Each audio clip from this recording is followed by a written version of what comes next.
Cricket মাঠের স্টেডিয়ামে বসে দর্শক হিসেবে খেলোয়াড়দেরকে ক্রিটিসাইজ করা খুব ইজি, বাট যখন তখন আপনাকে বলা হলো যে আপনি ব্যাটিং করতে নামেন, আপনি বললেন যে না আমি এখন আর ব্যাটিং করতে চাই না, তাহলে তো আসলে that's not a fair position. So this was my opportunity that I decided যে ঠিক আছে আমরা as a family we decided we'll take that chance.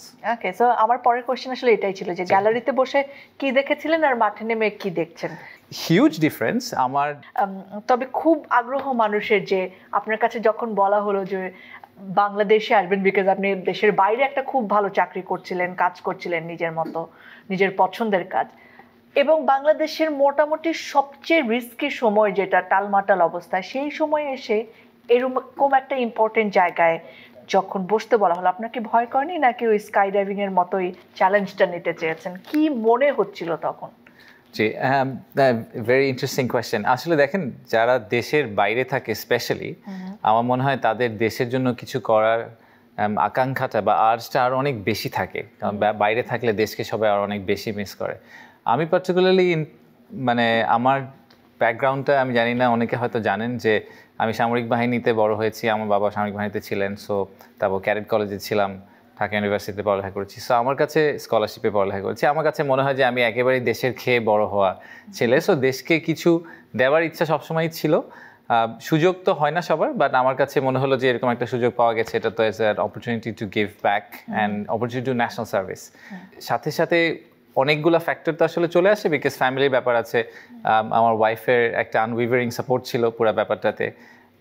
আমার বাচ্চারা বিদেশে জন্ম হয়েছে, বিদেশে বড় হয়েছে, খুব ভালো বাংলা বলতে পারে না, বাংলা লিখতে পারে না, তাদের বাংলাদেশে নিয়ে আসা এবং তাদেরকে বাংলাদেশে আবার একটা স্কুলে ভর্তি করানো, এটা একটা হিউজ এক্সারসাইজ। তারা এখন আপনার সঙ্গে আছেন? জি, আমার ফ্যামিলিও তো আমার সাথে মুভ করে চলে এসেছে। তার মানে তারাও একটা বড় স্যাক্রিফাইস করেছে, তারাও একটা বড় ট্রানজিশনের ভিতর দিয়ে গেছেন, absolutely, and obviously the financial aspect of it, সব কিছু। সো সব মিলিয়ে আসলে এখন যখন চিন্তা করি তখন মনে হয় যে তখন খুবই প্যাশনেটলি এবং ইমোশনালি এক ধাক্কায় রাজি হয়ে গেছি।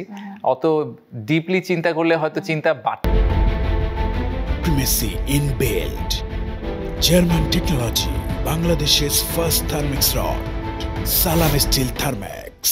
তুই খালি, সো তখন আর অত ডিপলি চিন্তাও করা হয়নি। এই সিচুয়েশনে বসে থাকলে যদি আবার এই ধরনের অফার আসতো, আপনি কি একই ডিসিশন নিতেন যে আমি এখানে আসবো?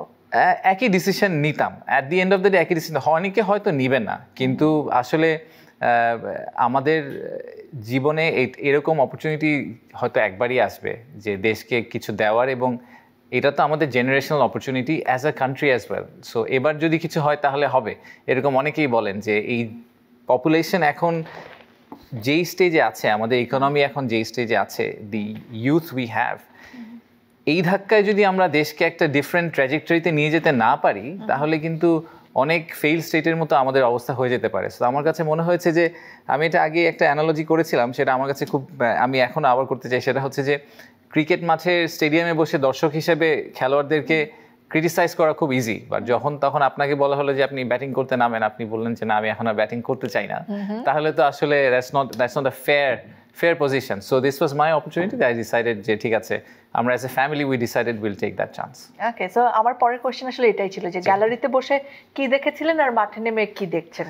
Huge difference. আমার একটা তো এতক্ষণ আমরা পার্সোনাল সাইডের যেই চ্যালেঞ্জ এবং স্যাক্রিফাইসের কথা বললাম, বাট প্রফেশনালিও আমার জন্য এটা একটা ডিফারেন্ট জগৎ, সত্যি কথা বলতে ভিন্ন জগৎ।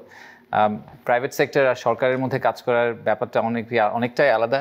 অফিস কালচার যেটাতে আমি অভ্যস্ত লাস্ট 20 বছর ধরে, আর এখানকার অফিস কালচার সম্পূর্ণ ডিফারেন্ট। এবং স্বভাবত কারণেই আমি যখন প্রথম অফিসে জয়েন করেছি, সরকারে জয়েন করেছি, একটা রেজিস্ট্যান্স ওনাদের থেকেও কাজ করেছে যে বাইরে থেকে কেন একজনকে এনে হঠাৎ করে একটা সিনিয়র সেক্রেটারি পজিশনে বসিয়ে দেওয়া হলো, তো উনি আসলে জানেন কিনা, উনি পারবেন কিনা। তো আমি একটা শখের ভিতর দিয়ে গেছি, ওনারাও একটা বড় শখের ভিতর দিয়ে গেছেন, বাট আমাদের মধ্যে ওভার টাইম একটা ট্রাস্টেড রিলেশনশিপ আস্তে আস্তে তৈরি হয়েছে। তৈরি করাটা আমার পক্ষ থেকে আমার চেষ্টা ছিল যে আসলে এইটা প্রমাণ করা যে আমারও হয়তো কিছু দেওয়ার আছে টেবিলে, আমার থেকে হয়তো ওনাদের কিছু শেখার আছে, এবং আমিও ওনাদের ওভারঅল ইমপ্রুভমেন্টের জন্য এসেছি। আমার এখানে আসলে পার্সোনাল গেইনের কোনো জায়গা নেই, এটা পুরোপুরি আমার জন্য হচ্ছে দেশকে সেবা করার একটা অপরচুনিটি। মানে আপনি কোঅপারেশন পেয়েছেন আপনার সাথে যারা কাজ করেন তাদের সকলের পক্ষ থেকে? কোঅপারেশন পেয়েছি এবং কোঅপারেশনটা আস্তে আস্তে বেড়েছে। আপনি আমরা ইনভেস্টমেন্ট সামিট করলাম, তারপরে আরো বেশ কয়েকটা প্রোগ্রাম করছি। ইনফ্যাক্ট চায়নার সাথে আমরা যে কনফারেন্সটা করেছি কিছুদিন আগে,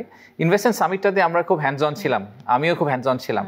চায়নার সামিটটাতে আমি আসলে আমাদের জুনিয়র অফিসারদেরকে বলেছিলাম পুরোটাই আপনারা করবেন, আমি খালি স্টেজে গিয়ে দাঁড়াবো, আমি জানতে চাই না যে কি হচ্ছে। So they did a very good job and that gave me the confidence যে প্রথমটা থেকে ওনারা শিখেছেন কিছু, যে কিভাবে এগুলাকে একটা গ্লোবাল স্ট্যান্ডার্ডের কনফারেন্সে পরিণত করতে হবে। ওকে, লাভলি।